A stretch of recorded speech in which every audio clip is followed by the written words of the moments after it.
I'm very happy to join you this evening as we gather with our librarians and our archivists to honor and to express our profound appreciation to a very special group of people, all our generous donors for their contribution to building and preserving Singapore's rich history and heritage.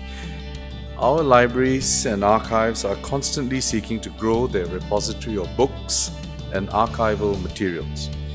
Your contributions and donations form a large part of their collection. Our cultural heritage is the foundation of the bonds that we share, and it represents our history and our identity, our links to the past, it anchors us to the present, and it prepares us for the future.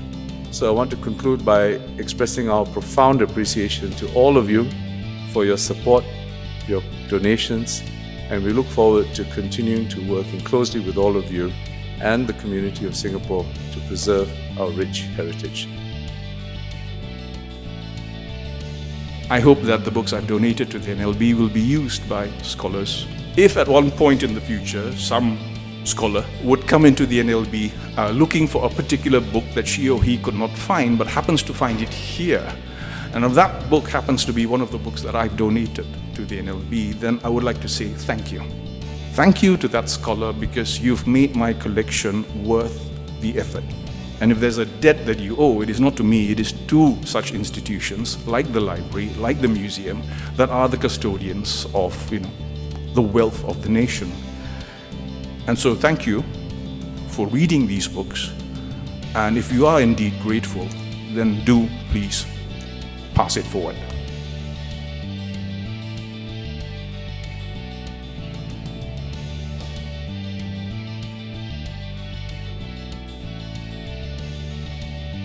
I donated several digital films, 8mm films, about 70 slides, some black and white photographs, and some other documents and material. These were all taken by my father when my parents lived here from 1957 to the end of 1960, and I was born here. What's interesting is the films, apart from being family films of showing life for us as a family growing up here and living here, they also show a lot of the city as it was then, and of course it's changed enormously. The biggest item was a legacy from my husband, whose firm Bradl Brothers had a uniquely famous collection of books.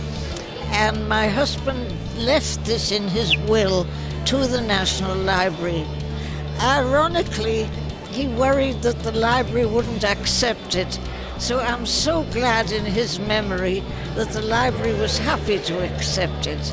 We donated 3 types of products, artistic products. One is from the late 70s. We've been actually publishing the Temple of Fine Arts magazine, or the Hansa magazine as it was known then. So this really documents Indian culture, Indian art, some commentaries, images and so on. So we've donated these entire set of magazines that we have published. NLB has done a wonderful initiative to archive all these, not just for the Indian community but for the broader Singaporean community altogether. It really tells a story of our past, our present and where we go. And where we go is very important because we may not be around tomorrow, 50, 60, 80 years down the road, but for our work to be remembered, the art to be remembered, and for the Singaporean culture to be preserved and be taken forward, these resources play a very vital role.